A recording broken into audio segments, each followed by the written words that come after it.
What's up, guys? Wade Willis here for Tables, Ladders, and Bumps, here to review All Out 2024.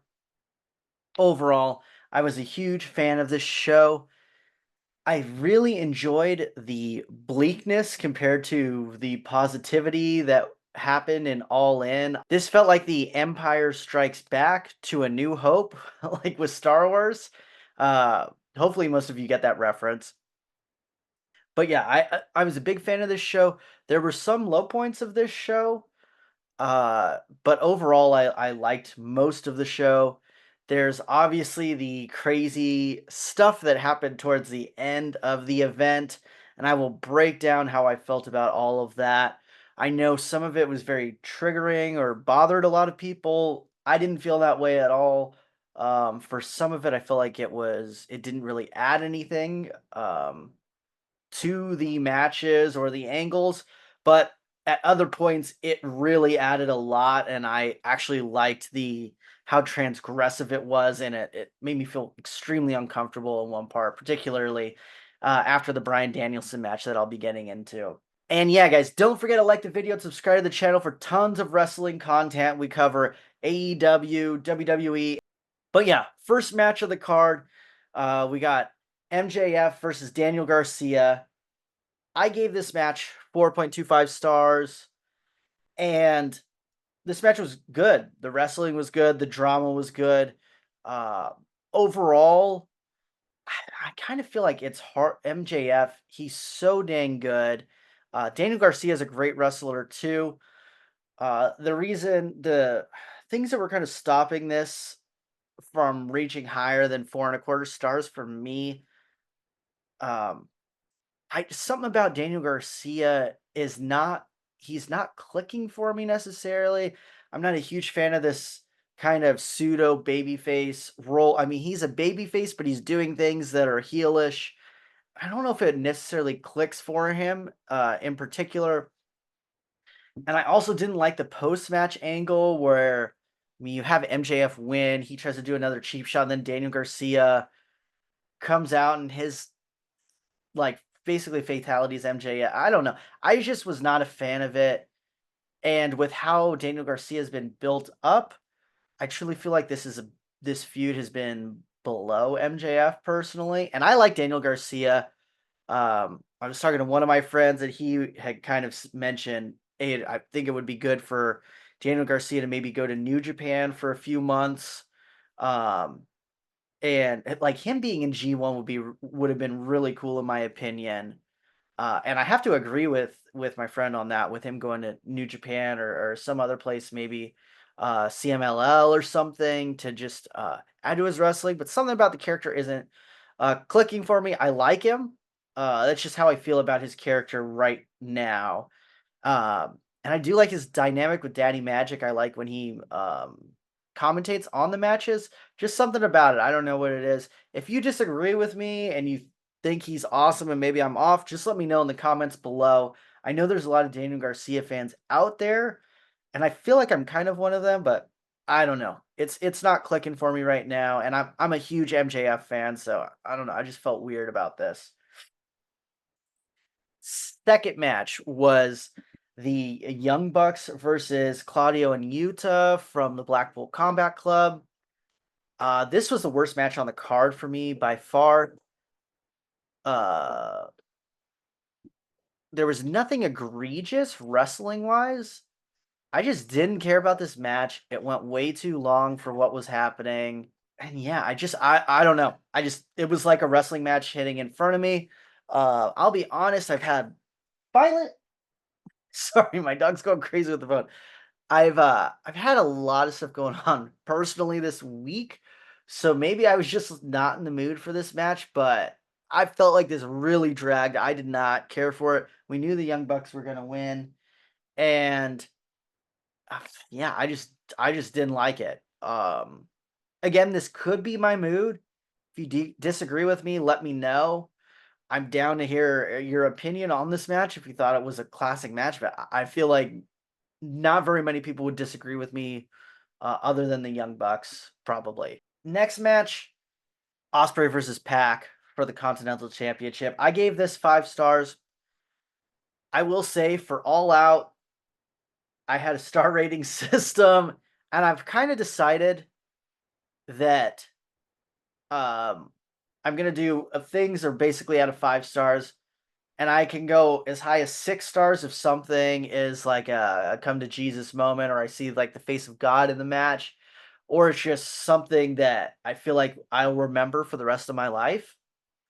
And that was the Brian Danielson um, winning the world championship versus Swerve. I'm changing my score to 6 stars now. Osprey versus Pac, 5 stars. This is like a match of the year contender. I wouldn't be shocked if most people have it in their top 10 list. It was awesome. I mean, Osprey is a big chunk of my match of the year contenders. He's fantastic. I like Pac a lot. I knew these guys wouldn't disappoint, but yeah, I had this as like a 5 star match. I There was nothing that made me dislike this match. We knew who was gonna win, and it was I mean, there was no way they were gonna have Osprey lose. So that's I mean, maybe took me a little bit out of putting it even above 5. But when it comes to just seeing cool wrestling, you're not gonna get much better than this. So yeah, 5 star match for me for this. The next match was Statlander versus Willow Nightingale in the Chicago Street Fight. This was my favorite match to watch. So I gave it 4.4 and 3/4 stars. I I may rate this higher later in the year or just keep it at this. For a plunder match, this was done perfectly. I loved the pacing in this. It was frantic. There was no breaks really of a lot of times in plunder matches, there's a lot of walking around looking for stuff. They just went really balls to the wall this whole time. I loved every minute of it. There was even I'm not gonna call it a botch, but it was maybe something that wasn't meant to happen where two situations I can think of off the top of my head. Statlander was gonna do like a swanton onto Willow when she's on the table, and Willow kind of rolled out of the way, but didn't rolled weird or didn't roll off enough, and got nailed in the head with Statlander's foot. But I thought this enhanced the match. It just looked shoot, you're gonna try to get out of the way, and sometimes it's not. It's still gonna suck, and that might have actually sucked more than taking the bump with the person on the table. I'm learning how to wrestle myself, but I have not had someone jump off of the ropes onto a table yet onto me, so I cannot judge if that would hurt less or more. So I don't know for sure, but I could see how maybe getting kicked in the head that hard from someone flipping would possibly be worse. And then I can't remember who it was. It might have been Willow. I think Willow was gonna suplex Statlander onto the trash can or vice versa. They totally missed the trash can and just landed on the hard floor. And I honestly thought that was better, even though it's supposed to be, oh, that trash can will hurt.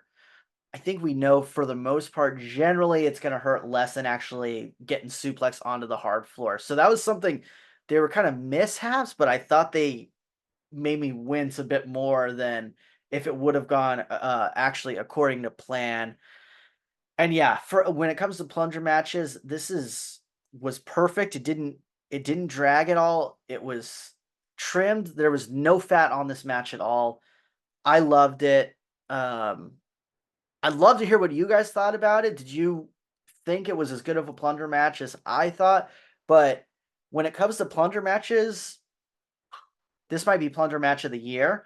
It was certainly plunger match on the card, which kind of gives away my that I'm not gonna rate the um, Swerve and Hangman match incredibly high, but I gave this 4 and 3/4. This was a great match. Easily my second favorite match. Well, actually, it was my favorite to watch on the card, but me objectively looking at the Osprey and Pac match, I mean that was flawless, and this was uh, just super fun to watch, and I had a great time with it. The next match, Okada versus Orange Cassidy, Takeshita, and Mark Briscoe. I gave this 4 stars. It was a fine match. Lots of cool stuff going on. Mark Briscoe, I want him to have a belt that's not a Ring of Honor belt. I think it's time. I don't know if you give him TNT. I'd be fine with making him world champion at some point in the next year. He's awesome, and I am drawn to him every time he steps in the ring. He's exciting. His promos are great. He does everything right. The crowd loves him. He deserves a belt that is not a Ring of Honor belt. Um, and nothing against Ring of Honor. It's just I watch a lot of wrestling. I don't got time to watch Ring of Honor all the time, so I miss his stuff. But I mean, he wrestles on Dynamite all the time, so just give him a different belt. I don't know what you're doing with this Jack Perry and TBS championship, but I think that is a belt Mark Briscoe should win. But overall, this match didn't do, and it was some cool moves. Execution was really cool on a lot of stuff. It made me want to see Takeshita versus Okada even more, which I feel like was the whole purpose of this, just to tease us a little bit and get really excited for maybe a Dynamite main event with Takeshita and Okada, or a maybe a pay-per-view where this is gonna be on there. But I want Takeshita to win this belt. I feel like we've done enough with the Elite. You could heat Okada up and have him go for a different belt too. I could see him go for international title. I could see him just wrestle other people he hasn't wrestled though. Um, but yeah, overall it was fine. Not sure I wanted to bring this up. They had a backstage thing with Osprey and Ricochet. I've been a huge fan of Osprey's promos since he's been in AEW. And he wasn't known as a promo guy, and he's kind of talked about this, but now, like, he's given awesome promos. I get pumped up when he talks. This backstage interaction with him and Ricochet was terrible. Ricochet, I mean, all the people who complained about WWE not pushing him enough, this whole exchange is exactly why he was never pushed a ton. Uh, and I like the guy. He's just really corny and cannot. I don't know. It's the worst exchange I've seen Osprey have since he's been in AEW, and it was with Ricochet. How can he not be corny? Do you need to turn this guy actually heel? I don't know what you do, but I don't like what he's doing right now. I thought the Kyle Fletcher match he had was not very good, but I thought he looked great in the Casino Gauntlet match. So that's just something I wanted to talk about because it is a backstage thing they did. So, yeah, I don't know. I'm kind of over this. I don't like this Ricochet thing at all. He needs to step his game up, to be honest. And I know WWE people act like AEW isn't a promo company or people can't do promos. I mean, if you watch AEW, you know um, that is a big part of it. It's a wrestling thing, and they do promos. Uh, and a lot of people are really good at them in AEW, and he's kind of hurting himself. Ricochet is. He looks like a cornball. Sixth match: Mercedes Moné versus Hikaru Shida. I gave this 3 3/4 stars. I could have rated it lower. Maybe I was being generous. Their TV match was much better. I thought that TV match was awesome. That was maybe a 4 1/4, 4.5 star match. I really enjoyed that TV match a lot. I like Sheeta a lot. I'm not a fan of her and her kendo stick. I'm not a fan of it. I like she it is how many matches has she lost because she's been preoccupied, possibly going for it, isn't gonna really go for it, fights over the kendo stick. I'm just use it or don't use it. I'm over this kendo stick thing. It's really lame to me. I She just needs to go full heel, and maybe they were waiting until she lost to Mercedes, and now we're gonna turn her heel. I've heard she had really cool heel work in Japan, so I'm potentially really looking forward to this and seeing. I don't know who she feuds with. Maybe they're gonna have her turn heel and be in Ring of Honor for a bit, and then come back to the main roster when there's babyface that has a belt. I don't know what you do here, but this match wasn't as good. if they wrestled 10 times, this would probably be the worst match that they had, in my opinion. I don't know, just the Asianing too. Mercedes kicked out of like a bunch of finish. I don't know. I just didn't. I wasn't a fan of it. I've seen people complaining about it online. I had a friend complain about it to me. I get it, guys. I didn't like this very much either. Um, Overall, I think Mercedes has been good. I'm not blaming this match on her at all. Um, I know it's two pay-per-view ones that aren't like super spectacular, but this wasn't a bad match. It was just fine.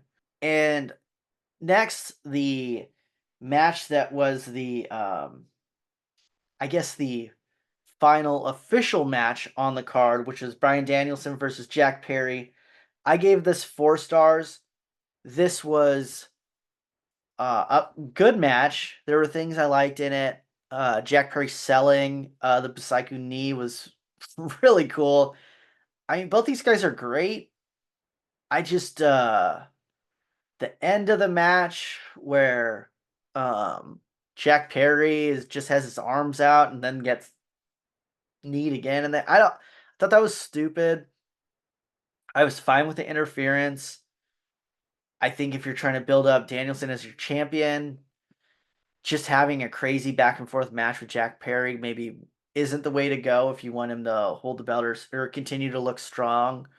Because there's kind of still a hierarchy a little bit, and I just even though Jack Perry's won a lot of matches since he's come back and beaten good people, I just don't think you want to put them necessarily on the same level, which you would be doing with a completely 50-50 booking. But you let Jack Perry get the kind of leg up at a point because the Elite come out and beat down Bryan Danielson.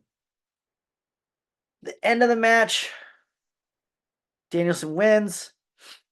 You have Luchasaurus come out, and you have the moment with him and Jack Perry, kind of cool because I don't know how much they've interacted. Um, Really, since Luchasaurus has been with Christian, I'm not. Well, they have some, but it's been a while, I think. And yeah, overall, I liked. I don't know. I thought this was pretty good. And then Christian shows up. I got super pumped, thinking, "Oh man, they're gonna actually have Danielson wrestle Christian too." And thinking, "Oh, what is his next match gonna be?" I mean, he's gonna go against Darby, and then I think I'm going to Washington to see him wrestle at Wrestle Dream. Then I was going through all the possibilities. Okay, who will the next person be at that one? Because I don't see him losing to Christian in this. Um, but yeah, I thought that angle was pretty good in that. In that, I liked. Um, I mean, you have the um, Black Bull Combat Club show up, and as soon as I saw that it was John Moxley was the first person to show up, I thought, well, that's pretty weird because they've been doing this thing with his character, and I felt kind of uneasy in two ways. One, for Bryan Danielson's sake, this seems a little fishy that Moxley wasn't at um the you mean when Bryan Danielson won the belt. And also he's been doing all this weird stuff and just attacking people, which is kind of going against how Bryan Danielson is acting right now as kind of the baby face. Um, and yeah, so they kind of protect him from Christian. And then Claudio, of all people, is the one that does the European uppercut to Danielson, who looks shocked, sells it really well. And yeah, then basically it's like a snuff film. They put a a bag over Danielson's head, and I've seen some people really bothered by this. I've talked to people that were bothered by it. I liked this a lot. It was hard to watch. I don't think I think it looks worse than I mean Danielson, what did he choke out Ricky Starks with a strap? I mean, you can kill someone that way too. I don't I think we've kind of accepted things as ways to choke people out or make them pass out that are like you could also you mean kill someone.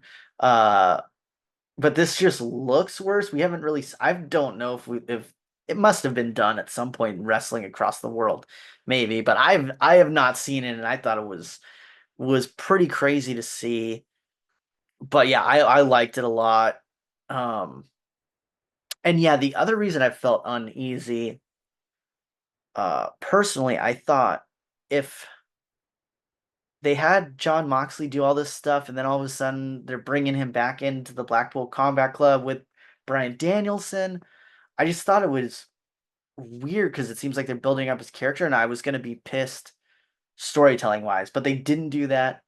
A Wheeler Yuta was obviously the one who was out on all of the stuff that was going to happen to Bryan Danielson, and so essentially you have a Marina Shafir, Mox, uh, Claudio, and Pac are all in some super group of big a-holes, essentially. So this angle was so good, I thought. I barely even remember anything from the Danielson match. It really overshadowed the match, but it was something that overshadowed the match and was done so well. I was totally fine with it, in my opinion. Which is why I didn't have the Danielson match that high. Couldn't even. I just keep thinking about this angle coming up, and then I thought, if this is the appetizers for what we're gonna have for Swerve and Hangman, we're about to see some super crazy stuff.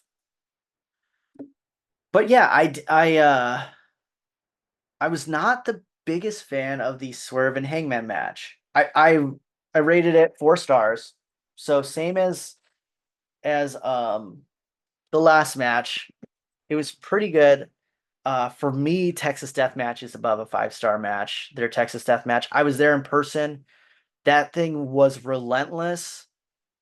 I've never been so enthralled in a match and disgusted and all of that. They did so many things that were wild. Um, and they kind of done almost as much as you can do. And in my opinion, I'm not a huge fan of cage matches. I feel like it's a concept that we think, oh yeah, they got to go to a cage, when usually it gives you less options, particularly in AEW where the cage is on top of the ring and there's no and so a lot of places do this too, and I think sometimes WWE, but if you have it on top of the ring, it allows you no opportunity to get extra plunger once the cage comes down, unless people are breaking into the ring and doing all that stuff or whatever. So the beginning of the match where everyone's trying to, you mean, throw stuff into the ring, I was cool with because it was frantic. I thought, oh, this is going to be a cool pace, and then where Hangman and Swerve are almost trying to decapitate each other with the cage. I loved that, and then it slowed down a lot. Uh, it got to, I just didn't like the pacing. They rehashed a lot of things that happened in Texas Deathmatch or in other matches, but mostly Texas Deathmatch with Stapler. We had some cool moments with that. You have Swerve stapling his pictures of him as a child onto Hangman's face. Cool. Or his body as a whole. Liked it. That was intense to watch. Cinder block sprouts were really cool. I actually liked those a lot. Um, but yeah, those bumps look terrible.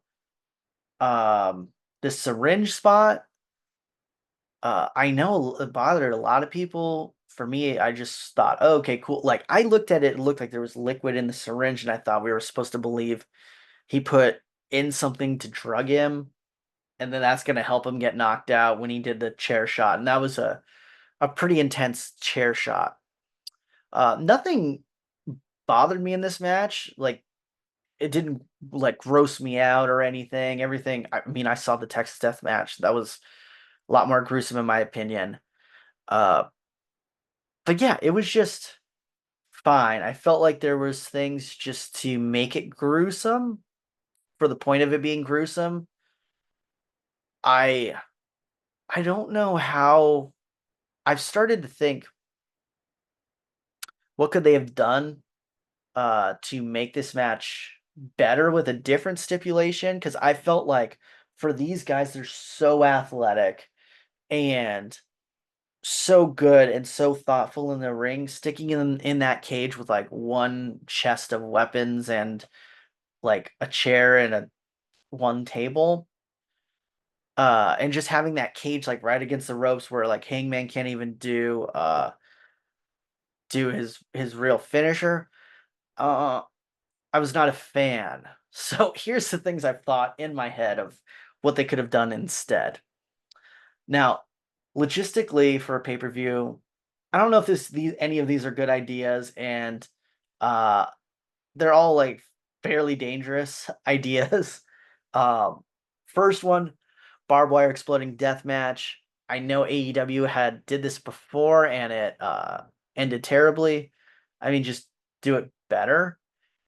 Uh that would be cool in my opinion, and this one is the hardest one to, I think, do safely. You had Swerve's house get burned down, have him wrestle with fire around him. I know that's been done before. I think bad things have happened with that mostly. So I don't know if that's the best idea, or just have a no rules match.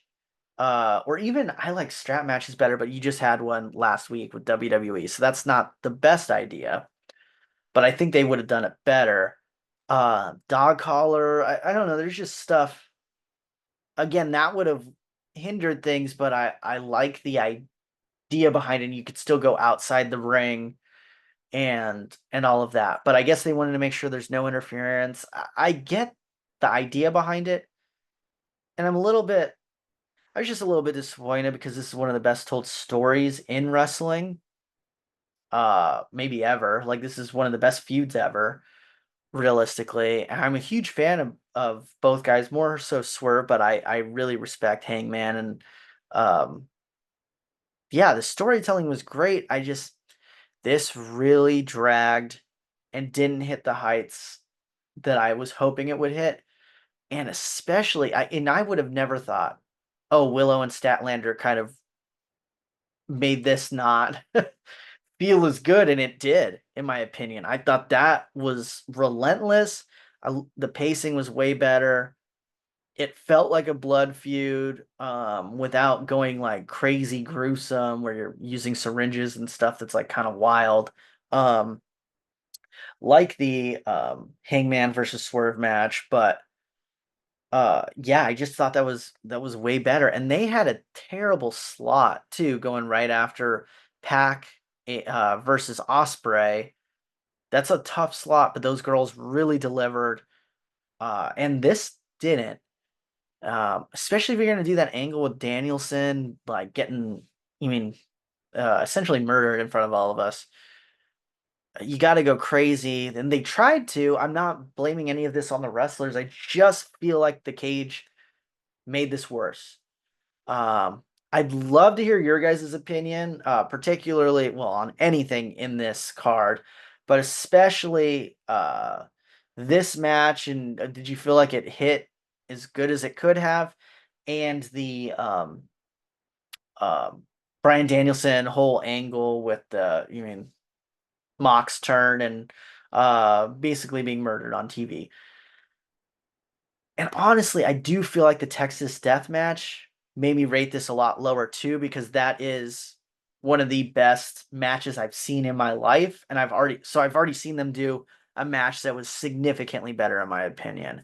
But overall, this was a great card. As I said before, I loved how bleak and kind of depressing this pay-per-view was versus All In, where it was, I mean, I'm doing the yes fingers and stuff and the yes chant at the end of that match. And this one uh I don't think I talked to anyone for a while.